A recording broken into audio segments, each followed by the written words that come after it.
It is such a good night to kiss. It is such a good night to dance.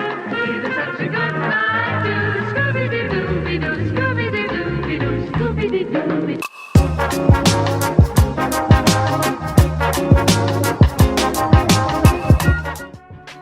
Assalamualaikum warahmatullahi wabarakatuh. Shalom, Om Swastiastu, Namo Buddhaya, Salam Kebajikan. Selamat pagi, selamat siang, selamat malam, dan salam sehat untuk kita semua. Kembali lagi bersama saya Anissa dan narasumber kita yaitu Dr. Linda. Nah, ini udah masuk ke sesi yang ketiga ya dok, ini sesi yang terakhir dari podcast kita membahas tentang vaksinasi dan menjaga kesehatan selama pandemi. Oke, bisa kita mulai sekarang ya dok ya? Iya dok. Nah, mungkin terkait dengan kondisi selama pandemi ini dok. Selama pandemi ini pasti banyak masyarakat yang mengalami dampak gitu dari perubahan-perubahan kebijakan yang ditetapkan oleh pemerintah. Itu mungkin dari saya nih seperti mahasiswa dan murid-murid sekolah gitu. Jadi nggak bisa sekolah, nggak bisa ke kampus, jadi susah bersosialisasi dengan teman-teman kita. Mungkin untuk juga warga masyarakat yang bekerja gitu, jadi susah untuk bekerja, keluar rumah juga susah. Mungkin ada yang jualan jadi harus berhenti, seperti itu. Nah, hal ini tuh tentunya menyebabkan sebagian masyarakat itu mengalami tekanan gitu ya, tekanan terhadap dirinya sendiri itu semakin tinggi. Nah, pasti dengan adanya tekanan kayak gitu pasti memunculkan gangguan mungkin ketidaknyamanan di pikiran seperti itu. Nah, gimana sih dok caranya kita untuk tetap sehat dan menjaga kesehatan mental kita selama kondisi pandemi seperti ini? Ya, betul sekali ya Mbak ya, di kondisi yang seperti ini memang hampir semua orang itu terdampak ya. Untuk kita, supaya kita bisa terus menjaga kesehatan mental kita, ada beberapa tips dari saya yang bisa nanti kita lakukan gitu ya. Yang pertama, kita sebaiknya mempunyai aktivitas rutin yang bisa kita lakukan setiap hari. Misalnya kalau kita mempunyai hobi kayak membaca atau bersepeda, berjalan kaki keluar rumah dan tetap harus ini ya prokesnya ya gitu. Nah, itu juga salah satunya tujuannya untuk supaya kita tidak terlalu fokus dengan berita-berita yang kadang malah bikin kita cemas gitu ya. Jadi kita punya aktivitas rutin yang kita lakukan tiap hari gitu ya. Kemudian yang kedua, kita sebaiknya bijak untuk memilih informasi ya. Karena sekarang kan banyak sekali informasi yang beredar dan itu belum tentu benar gitu. Belum dipastikan kebenarannya gitu kan.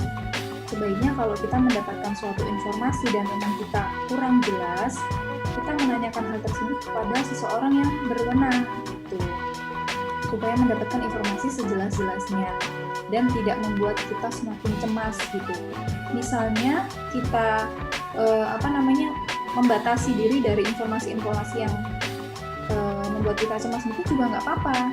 Itu kan untuk menjaga diri kita ya, supaya tidak cemas, tidak takut gitu.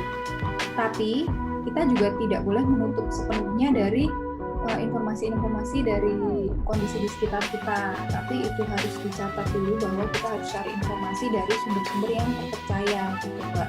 Misalnya dari Kemenkes gitu ya, atau adalah gitu dari sosial media lain yang memang terpercaya gitu. Kemudian tips yang ketiga adalah kita harus menjaga komunikasi dengan keluarga dan teman gitu. Bisa lewat SMS atau telepon atau WhatsApp, video call gitu. Jadi kita bisa bercerita dengan saudara kita, dengan teman kita gitu ya, untuk berbagi kesenangan, berbagi cerita, berbagi kesedihan. Nanti di situ kan ada muncul solusi lah dan sebagainya gitu ya. Kemudian selain itu juga kita perlu untuk meluangkan waktu untuk diri sendiri. Bisa salah satunya kalau kita mempunyai hobi kayak tadi ya, membaca, itu kan juga misalnya hobi olahraga gitu ya. itu juga nantinya kan akan menurunkan tingkat kecemasan kita juga gitu. Selain itu yang nggak kalah penting juga kita harus berdoa ya Mbak, untuk memohon perlindungan, untuk memohon ketenangan dalam diri kita dan keluarga gitu sih. Itu tips untuk menjaga kesehatan mental dari saya. Betul banget ya dok ya, berarti kita memang kami harus punya aktivitas rutin ya, karena aktivitas kita yang biasanya nih berubah semua gitu. Kalau kita diem di rumah terus gitu kan, atau di kamar terus, pasti juga lama-lama suntuk. Iya, lama suntuk, terus kayak merasa sendiri gitu ya dok. Kalau di rumah tuh nggak pernah ketemu teman tuh rasanya kayak aku sepi banget gitu. Jadi kita memang harus punya kegiatan rutin yang bisa kita lakukan setiap hari gitu. Terus juga harus bijak memilih informasi, kemudian juga kita harus menjaga komunikasi sama keluarga dan teman-teman kita, dan meluangkan waktu untuk diri kita sendiri seperti menjalankan hobi, mungkin kita olahraga. Saya sukanya masak dok. Bagus itu. Masak. Terus juga mungkin baca buku gitu. Terus juga jangan lupa untuk selalu berdoa, memohon perlindungan kepada Tuhan Yang Maha Esa. Oke dok. Dan mungkin ini juga sih dok, kita harus mau cerita gitu ke orang lain. Iya betul. Tadi kan misalnya kita ketemu teman di video call gitu ya, kita cerita. Oh ya, satu lagi, kalau misalnya memang dirasa kita itu butuh pertolongan seseorang, butuh pertolongan profesional gitu ya, memang dirasa aduh kok aku seperti ini ya, perasaanku seperti ini ya, sudah cerita, sudah melakukan hobi kok tidak ketemu solusinya, nggak apa-apa loh kita nemuin psikolog atau spesialis jiwa gitu untuk berkonsultasi, mencari solusi kayak gitu. Apa itu Mbak?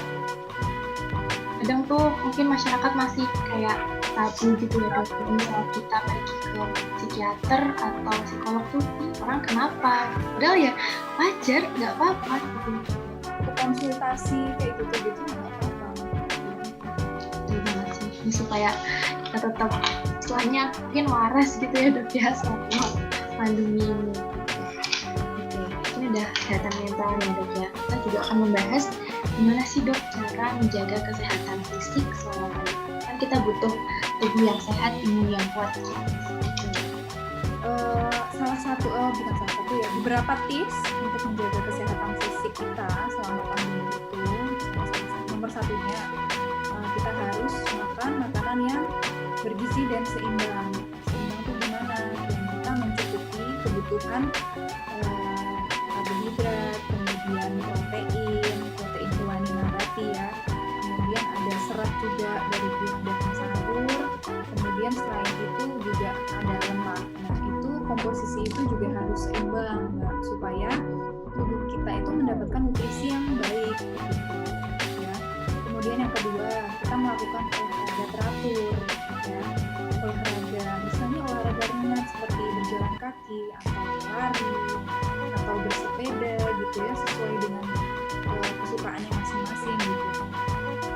Karena biasanya kalau kita setelah olahraga itu tubuh kita fresh, pikiran kita fresh gitu ya. Jadi cobalah, ayo rutinin olahraga. Memang awalnya itu agak berat ya, tapi nanti kalau udah mulai olahraga, kita udah selesai olahraga ngerasain enak ya, badannya fresh ya gitu. Itu nanti insya Allah bisa jadi kebiasaan yang bagus. Terus yang ketiga, istirahat yang cukup ya, setidaknya 6-8 jam sehari istirahat. Jadi memang kita harus membagi waktu memang untuk waktu untuk bekerja, waktu untuk istirahat, dan gitu. Memang harus seimbang ya. Kemudian jika kita mempunyai kebiasaan buruk kayak merokok atau minum alkohol, itu harus dihentikan.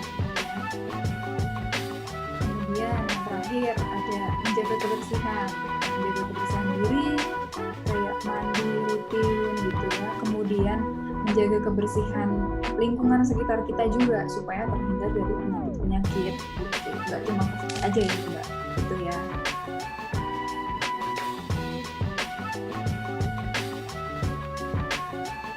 Sorry, ini Ya. apa suaranya?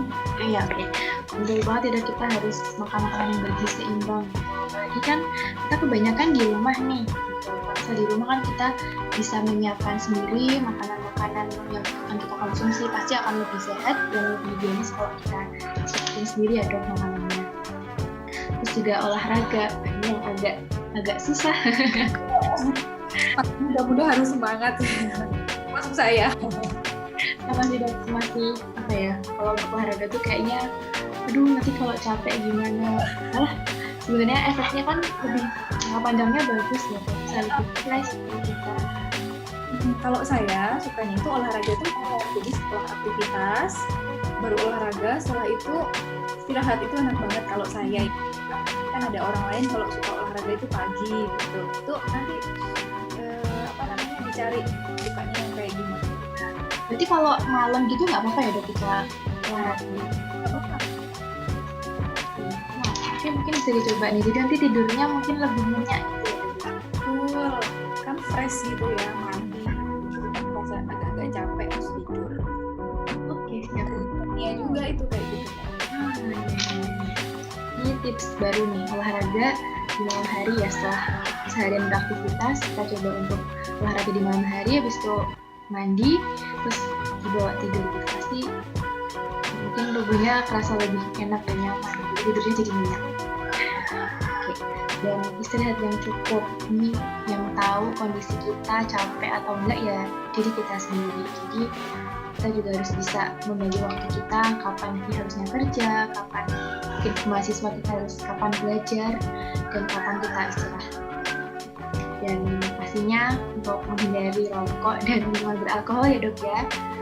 Kemudian yang terakhir untuk menjaga kesehatan, kebersihan diri dan kebersihan lingkungan. Karena penyakit yang sekarang ya nggak cuma COVID aja gitu, karena lingkungan yang kotor juga bisa menyebabkan munculnya penyakit-penyakit yang lain.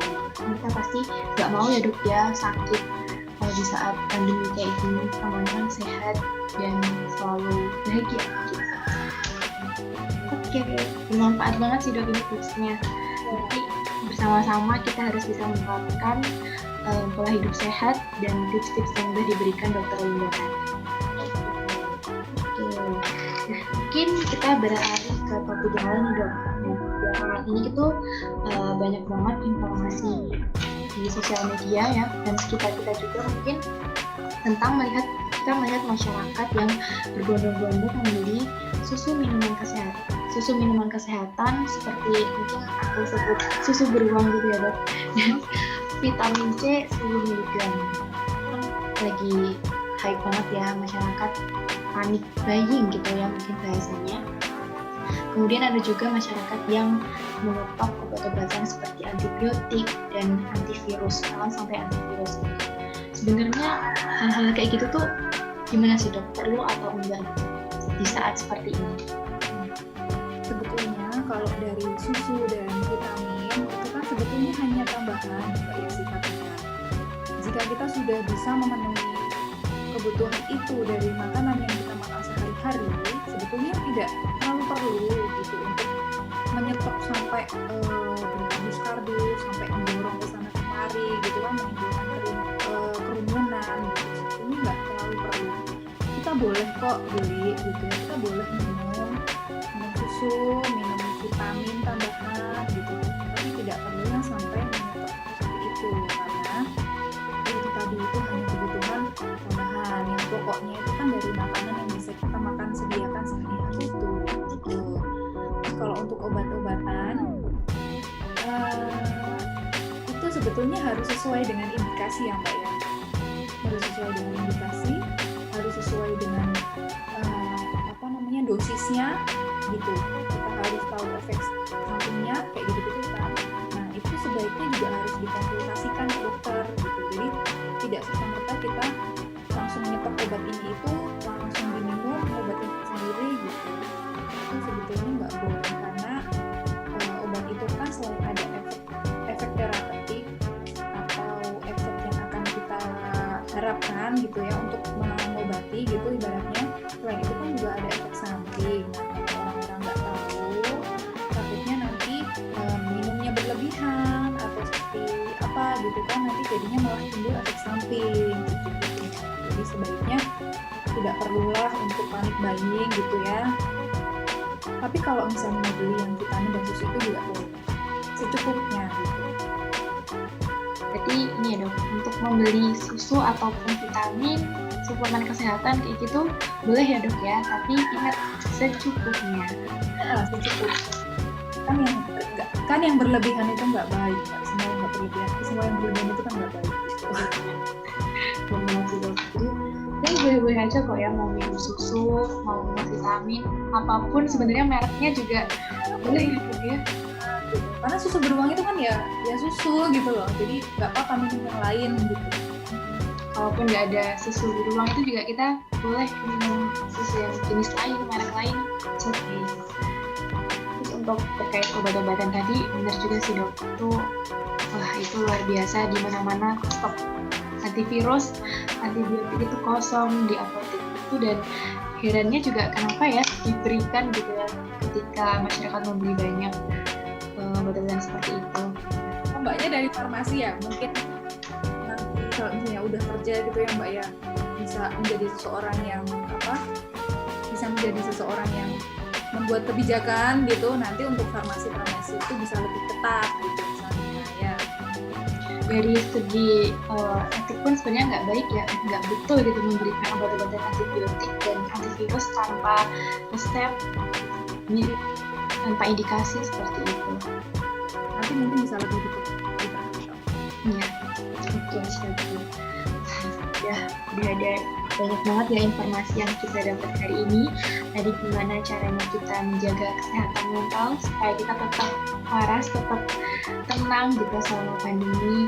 Dan ada juga gimana caranya kita menjaga kesehatan fisik selama pandemi. Serta kita nggak perlu nih, dari dokter Lida tadi menyampaikan bahwa kita nggak perlu panik buying.